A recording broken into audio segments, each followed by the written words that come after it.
on the brink of NHL history. But does that conversation even happen in this dressing room, or are you guys just focused on the small things, winning your next shift, winning your next period, winning your next hockey game? Yeah, I mean, a little bit of that and a little bit of, just trying to get our game in order here after the break. Been off of games here for over a week, and it's just we're trying to get back to where we were playing before. And we also felt like maybe the last few games we've been winning games in certain ways we don't want to win them, maybe giving up a little too much and not creating enough offensively. So, yeah, not really. I don't think the streak really, it comes up briefly maybe after games, keep it going, that kind of stuff. But that's not where the focus is. I know it's what everyone wants to talk about, but it's the not so sexy things that are being talked about in here. All right, let's talk about that. What kind of mental discipline does it take as a collective to make sure you guys are focusing on the right things and not necessarily getting too far ahead of yourselves, looking too much into the street?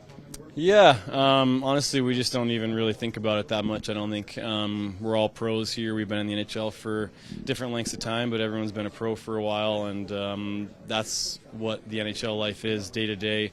It's a long season. There's 82 games. There's lots of practices, so you come to the rink every day and try and get better. And then we're coming off a little bit of a break, so we're trying to get our game in order in that regard and just feel good about ourselves. So, yeah, not a huge topic in our dressing room. Where do you think the biggest improvement lies from this club right now from October? Confidence, details, execution, all the little things that your dad teaches you when you're a little kid, they come to fruition in the NHL too. So it's, obviously not just one big thing. It's a lot of little things adding up to more success. That's what makes dad so great, isn't it? They focus on the simple things. All right, so you guys are taking on the Vegas Golden Knights. Of course, a rematch of the second round series last year. Does that linger at all? Does that give you guys a little extra fuel and added to the fire coming into tonight?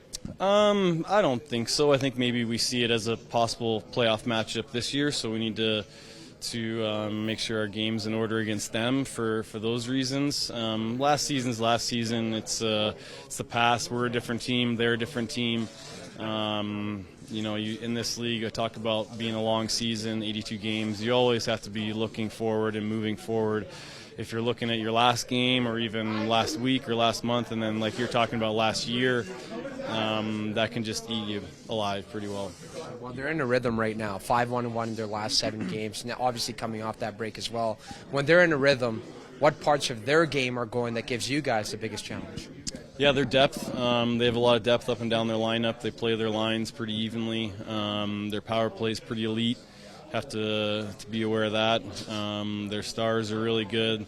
I think their D-core is pretty good. Their puck-moving D, so it's hard to get in on the forecheck and get puck stopped and sustain some O-zone time. Their D-zone structure is kind of that Boston Bruins steel balls that everyone's talking about, where the D kind of go back and forth, and trying to create some offensive zone time against that is a challenge.